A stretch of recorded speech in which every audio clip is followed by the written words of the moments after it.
It all began on a seemingly ordinary afternoon, one that would soon spiral into chaos and betrayal. I had just finished a long day at work and was on my way home, feeling the weight of exhaustion from the stress of my job. But nothing could have prepared me for what I would walk into that evening. As I approached my house, I noticed something strange. My wife, Sarah, was not supposed to be home yet. She had told me she'd be out with some colleagues for a late dinner. But as I stepped inside, I heard voices coming from the living room. The unmistakable sound of laughter. Sarah's laugh, but with someone else. My heart sank as I quietly crept closer to the source of the noise. When I rounded the corner, I froze in disbelief.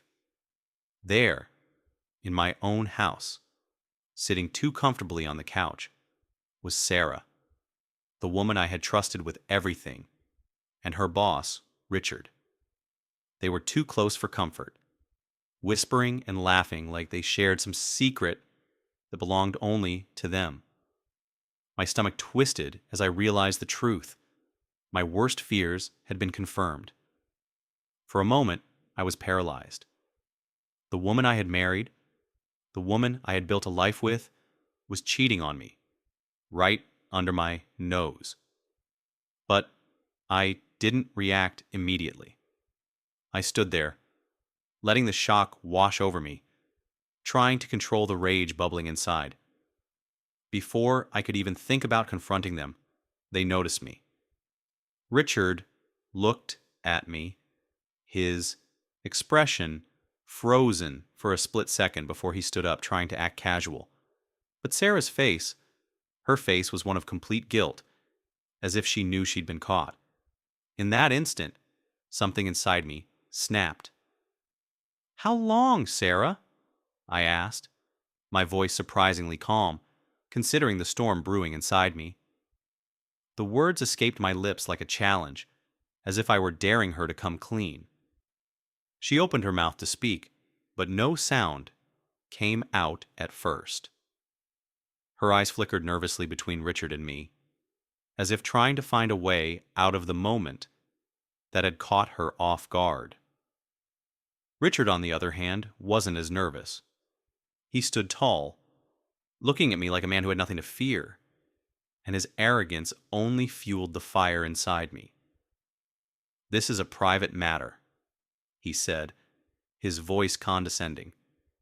"You need to calm down, man." "Private?" I repeated, my voice rising now. "Is this private? Sarah? Is that what this is? You bringing your boss into my house, your lover, and treating me like a fool behind my back?" Sarah's eyes filled with tears, and she reached for my arm. But I pulled away before she could touch me. "No," I said coldly, stepping back. "Don't you dare touch me." Richard took a step toward me, his jaw clenched. "Maybe you should leave," he said, clearly annoyed by my presence. "We're not looking for trouble. But if you want to make this worse, be my guest." I could feel the blood rushing to my head, and I had to take a deep breath to calm myself. As much as I wanted to lash out, I knew that it would do nothing to solve the situation. Instead, I kept my eyes fixed on Sarah. The woman I had loved, who had betrayed me in the worst way possible, was standing right in front of me, and I needed answers. I needed the truth. "How long has this been going on, Sarah?" I asked, my voice now quieter, but still tinged with anger. "How long have you been seeing him?" Her lip trembled. It's been a while," she whispered, tears streaming down her face. "I'm sorry. I never meant for it to happen. It was just one night, and it spiraled out of control. I didn't know how to stop it." "Stop it?" I repeated, almost in disbelief. "How could you do this to me? How could you betray me like this? You were my wife. Sarah, you were everything to me. She sobbed, her body shaking as she collapsed onto the couch. Richard stood there, looking uncomfortable, but he said nothing. I didn't care to hear any more excuses. This wasn't about explanations or apologies anymore. This was about the truth, about how my life had been shattered, about how my trust had been obliterated. I turned to Richard and spoke through clenched teeth. "And you," I said, my voice low and dangerous. You knew she was married? You knew all of this, and you still chose to do this to me? How could you be so low?" Richard didn't flinch, but I could see a flicker of hesitation in his eyes. "It's not like that," he started, but I cut him off. "No," I snapped. "It is exactly like that. You took advantage of my trust, and now I'm left here cleaning up the mess." At that moment, I realized something. This wasn't just about Sarah's betrayal. It was about something deeper, about me taking control back. I had been the one left in the dark, the one who had been manipulated and lied to, and I was done with it. As I stood there, seething with anger, the last thing I expected to hear was Sarah's voice, cutting through the tension. "We're not getting a divorce," she said, her words coming out in a strangled gasp. It felt like the ground shifted beneath my feet, and for a moment I couldn't process what she was saying. "What?" I turned to face her, completely thrown off by her sudden declaration. She looked at me with desperation in her eyes, as if she was pleading for something. What? I didn't know. Maybe forgiveness? Maybe just a way out of the mess she had created. "I won't divorce you," Sarah continued, wiping the tears from her eyes. "I've thought about it, but I don't want to lose everything. I'm willing to make a deal." Her voice was trembling now, and I could hear the fear in it. But there was something about her words that caught my attention. I stared at her, confused and disbelieving. "What do you mean, a deal?" I asked, my voice low, barely able to keep the contempt from spilling out. "You think we can just skip over this? You think we can just pretend this never happened?" She shook her head quickly, her eyes wide with what seemed like a mix of regret and determination. "No, no. What I mean is," she paused as if trying to find the right words. "I'll sign a prenup agreement that lets you have as many lovers as you want. You can do whatever you want as long as we stay together. I don't want a divorce, and if that's the price, I'll agree to it." I froze.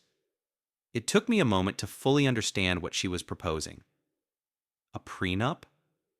After everything that had happened, after the lies, the betrayal, she thought this was the solution? I couldn't believe my ears. "You want me to accept an open marriage?" I asked, almost laughing at the absurdity of it. "After all this, you think I'll just let it go and agree to this?" Her gaze dropped to the floor, and I could tell she was trembling. "I don't want to lose everything," Sarah repeated, her voice breaking. "I'm sorry. I know I've made a terrible mistake, but please, I'll do anything." I took a long breath, processing her words. Anger and confusion churned inside me, but as I looked at her, I realized something. This wasn't about her anymore. This wasn't about saving a marriage that had already been shattered. No, this was about me. And I was in control now. "Of course, dear," I said, my voice deceptively calm. "But first, we're going to make some changes. Big ones. Things you'll regret if you don't follow through." Sarah's face went pale, and Richard, who had been silent up until this point, seemed to take a step back. clearly not wanting to get involved in what was unfolding. "You're going to regret not listening to me," I continued, my tone now colder than ever. "But don't worry, I'll make sure this will work out for both of us. Just don't forget, you have no say in this anymore." The silence in the room was thick, almost suffocating. Sarah sat there, her face pale and tear-streaked, while Richard stood awkwardly in the corner, as if trying to fade into the background. But I couldn't care less about him anymore. This was between me and Sarah now, and I wasn't about to let her off easily. "I've agreed to your little deal, Sarah," I said, my voice calm but chilling. "But there are some conditions. I'll get to have my lovers, yes. But it's not just that I'll get to do whatever I want. You're going to live with the consequences of your actions, and they'll change everything for you. Starting right now." Sarah's eyes widened in fear. She opened her mouth, but no words came out. I could see the wheels turning in her mind, trying to grasp what I was implying. But she couldn't figure it out. "Not yet. I want you to quit your job," I said, watching her face closely for any sign of resistance. "If we're going to continue with this arrangement, you're going to need to give up that career you've worked so hard for. No more working with Richard. You'll never see him again." Her breath caught in her throat. What do you mean? I can't just quit. You can, and you will," I interrupted, cutting her off. "If you want to keep your life with me intact, you're going to make that choice. I'm not asking, Sarah. I'm telling you. You will have nothing to do with him, ever again. If you refuse, I'll make sure you regret it. I'll take everything, the house, the car, everything. You'll be left with nothing." Tears filled her eyes, and for a moment, I almost felt something. A small flicker of sympathy. But I quickly shut it down. This was no time for weakness. This was time for payback. "You really think I'll let you get away with all this?" I added, my voice dropping to a whisper. "You've made your bed, Sarah. Now you'll lie in it. You'll never get what you had back. Not after what you did to me. Not after you let this happen." Sarah was shaking now, her face flushed with a mix of fear and humiliation. But she didn't argue. She didn't even try to convince me to reconsider. She knew, deep down, that she was cornered. "Please, don't do this," she whispered, barely audible. "I'll do anything else. I'll give up the job. I'll do whatever you want. Just don't take it all away." I leaned in closer, my voice low and cold. "You made this decision for yourself, Sarah. Now, you live with it. And remember, you'll be seeing more of my new life than you ever thought you would." As I turned to walk away, leaving her to deal with the mess she had created, I felt a small surge of satisfaction. But I knew this was only the beginning. I wasn't done yet. My revenge was just starting, and she would soon understand the full extent of what she had done. The next few days were a whirlwind of decisions, control, and manipulation. I had set the tone, and now Sarah had to follow through with everything I had laid out. The prenup agreement was signed without hesitation, and as much as it pained her, she had agreed to give up her career, her job, her connection to Richard. It was her only way of staying in my life, and she knew it. But the real work, the real revenge, was only just beginning. I made sure to keep her on edge. Every day I reminded her of her place, making sure she understood that she no longer had any say in the decisions that affected our lives. I had taken control, and now it was her turn to watch helplessly as I rewrote the rules of our marriage. Every time I saw her, I couldn't help but remember the betrayal. The way she had laughed with Richard, how she had smiled at him the same way she used to smile at me.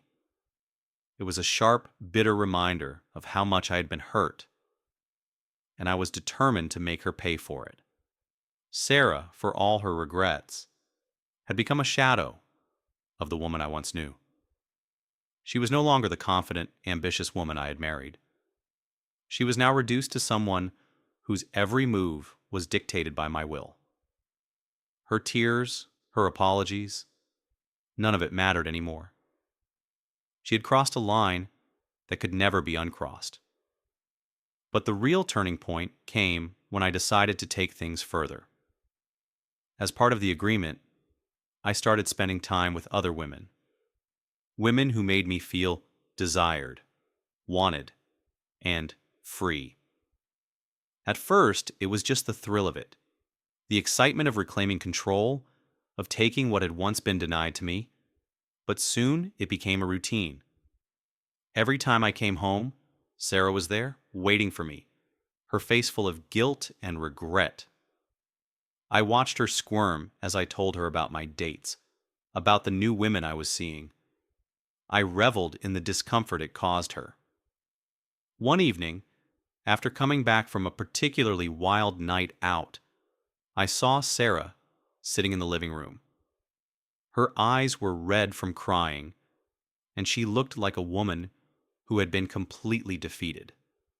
I almost felt pity for her, but I quickly reminded myself that this was what she deserved. "You really thought you could get away with this, didn't you?" I said, standing in the doorway, looking at her like she was a stranger. "I told you there would be consequences. And this is just the beginning." Her voice trembled as she looked up at me. "I know I've hurt you. I know I've ruined everything. But please, I can't take it anymore. I'm sorry. I'm so sorry. Please, can we at least try to fix this? Can we start over?" I walked closer, my eyes cold. "You don't get to ask for that. You've already thrown everything away. Now, I'm going to make sure you understand what it feels like to lose it all."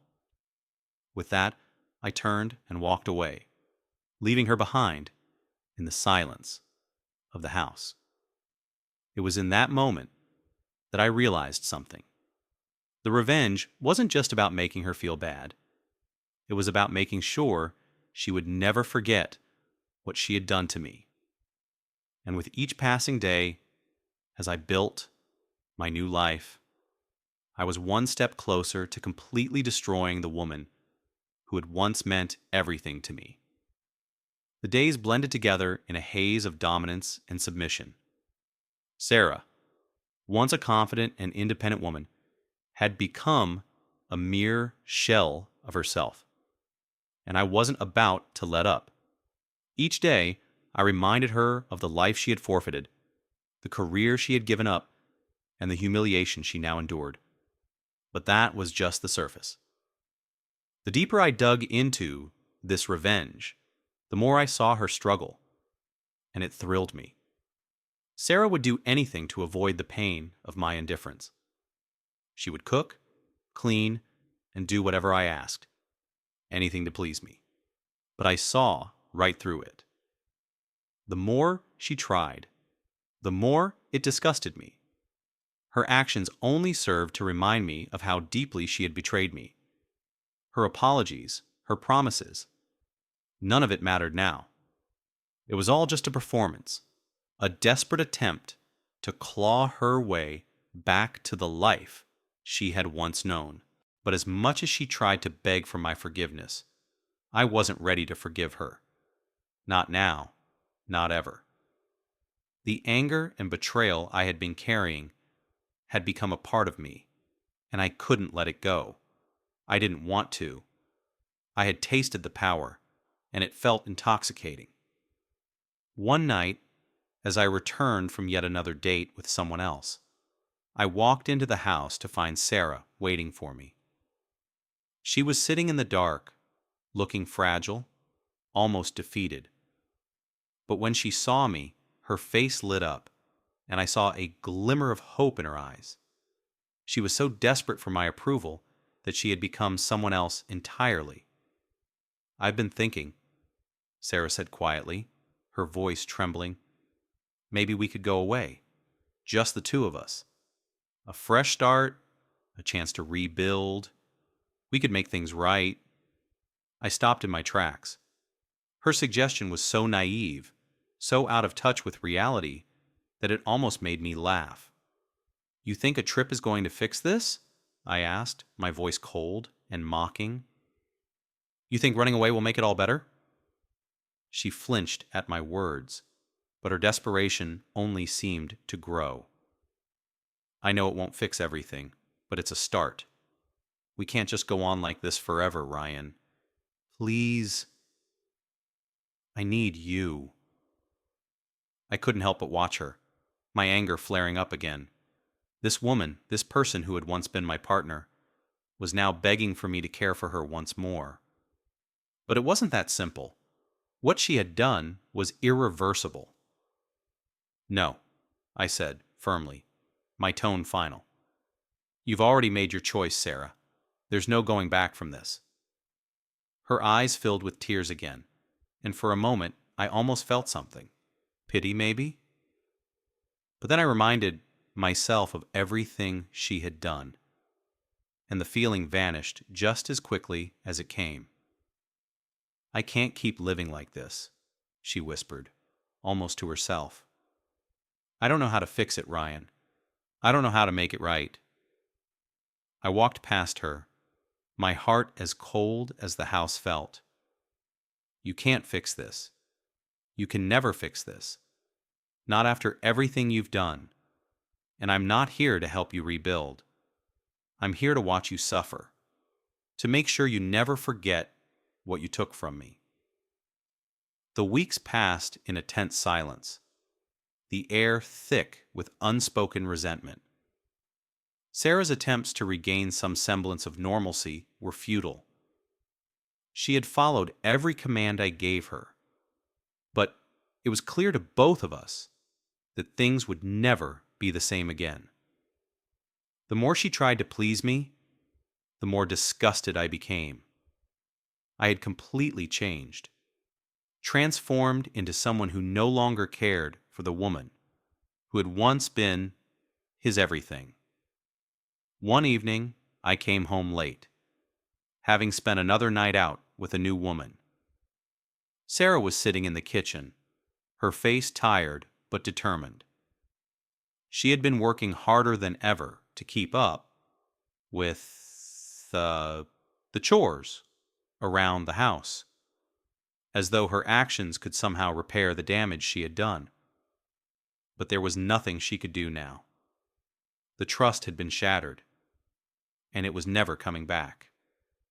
I could see her eyes flicker with something like hope, as though she expected some sign of mercy from me. But I was done with mercy, done with pretending things could be fixed. "You've been a good little wife," I said, my voice devoid of emotion. "Doing everything I ask? Keeping up with your end of the deal. But let's be clear about something. You're not doing this for me. You're doing it because you're afraid. Afraid of losing everything." Her eyes widened, the guilt and the fear rushing back to the surface. "I'm sorry, Ryan. Please, I've been trying. I've been working so hard to make up for it. I just want to make it right." I shook my head, feeling no sympathy. "It's too late for that. You've already lost me.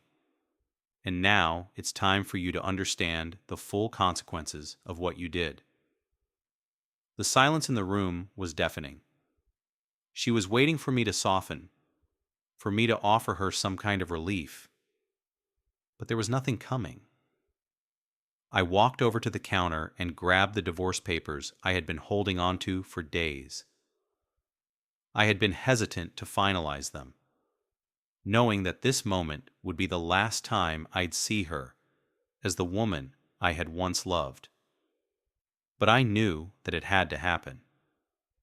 "You'll sign these," I said, slamming the papers onto the table in front of her, "because there's no going back. You'll never have me again. I'll never forgive you. And this marriage is over." Her hands trembled as she reached for the papers, her face crumpling as she realized what was happening. She looked up at me, tears streaming down her face. "Ryan, please don't do this. Please. I can't lose you. I'll change. I'll do anything." But I was already done. My revenge had been set in motion, and no amount of pleading was going to change it now. I watched as she signed the papers, her signature shaky and uncertain. With that one motion, she sealed her fate. She would never again have what she had taken from me. As I watched her sit there, devastated, I felt nothing but cold satisfaction. The power was mine now, and I had taken it all back. But the real twist was in what I had learned from this whole ordeal. Revenge wasn't just about getting back at someone. It was about taking control of your life again, about standing tall in the face of betrayal and never looking back. I knew I had done the right thing, even if it had cost me everything I once thought I wanted. The days after the divorce papers were signed felt strangely liberating. As Sarah packed her things, I stood back, watching the life I had built with her dissolve into nothingness. The house that had once been filled with shared laughter, love, and memories was now just a hollow shell of what it used to be. But in the midst of that emptiness, I felt an unexpected sense of freedom. The revenge I had sought, the justice I had yearned for, was complete. I had taken control back, not just from Sarah, but from the life I had allowed her to dictate. No longer was I the man who had silently accepted betrayal.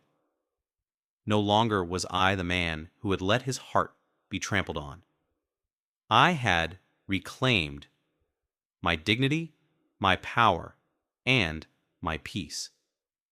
As I stood by the window watching Sarah leave, I realized that the person who had been hurt the most throughout this ordeal was no longer the man who had been betrayed. It was the woman who had lost everything because of her own actions. I had given her the chance to redeem herself, to fix what had been broken, but she had chosen the path of deception. Now, she would have to live with the consequences. I knew that life would continue. The world didn't stop turning because of one broken marriage. I had already started to rebuild, not just in terms of relationships, but in terms of who I was as a person. I had learned a valuable lesson from this experience. Betrayal, no matter how painful, is not the end. It's a beginning, an opportunity to rise from the ashes and become someone stronger, someone more resilient. I wasn't the same man who had walked into that house that night, blindly trusting his wife. I was someone new, someone who had seen the depths of betrayal, but had also seen the power in walking away. The future was mine, and I wasn't going to waste it on regret or sorrow. I would move forward, learning from the past, but never letting it define me. In the end, Sarah's betrayal had not destroyed me. It had liberated me. And now I was free.